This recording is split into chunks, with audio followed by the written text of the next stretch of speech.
CMR jewellers సువర్ణ సంక్రాంతి సంబరాలు బంగారు ఆభరణాలపై 1050% తగ్గింపు.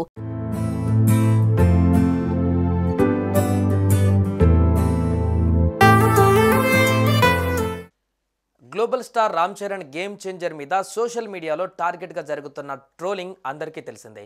సినిమా బ్లాక్ బస్టర్ హిట్తో మంచి వసూలు సాధిస్తున్న ఈ సినిమాపై పాలిటిక్స్ ఆపడం లేదు. అప్పన్న పాత్రలోని రామ్ చరణ్ యాక్టింగ్ను అందరూ మెచ్చుకుంటూ ఉంటే యాంటీ ఫ్యాన్స్ మాత్రం ఇంకా విమర్శిస్తూనే ఉన్నారు.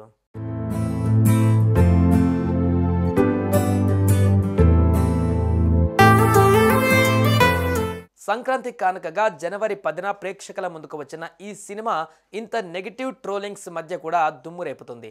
ఫస్ట్ డే ఏకంగా 186 కోట్ల ఓపెనింగ్స్ రాబట్టిన గేమ్ చేంజర్ ఆ ఊపును అలాగే కంటిన్యూ చేస్తుంది. వరుసగా 3వ రోజు వసూలు రాబట్టింది. ఈ నేపథ్యంలో నైజాంలో 43 కోట్ల బిజినెస్, ఆంధ్రాలో 75 కోట్లు, సీడెడ్లో 25 కోట్ల చొప్పున మొత్తం తెలుగు రాష్ట్రాలలోనే 145 కోట్ల రూపాయల బిజినెస్ చేసింది గేమ్ చేంజర్.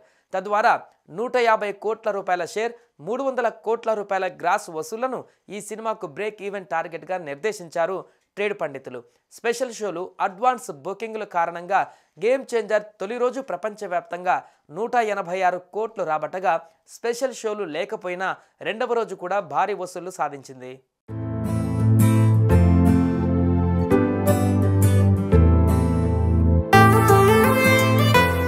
ఇక 3వ రోజు వసూల విషయానికి వస్తే గేమ్ చేంజర్ విడుదలైన 2 రోజుల గ్యాప్లో నందమూరి బాలకృష్ణ నటించిన డాకు మహారాజ్ రిలీజ్ అయింది.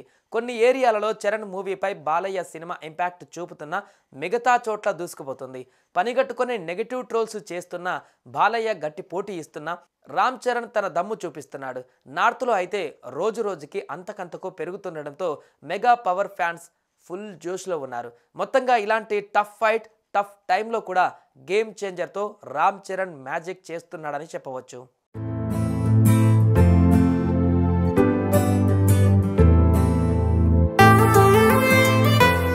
సుమన్ టీవీలో మీ పర్సనల్ అండ్ బిజినెస్ ప్రమోషన్స్ కోసం కింది నెంబర్కి కాంటాక్ట్ చేయండి.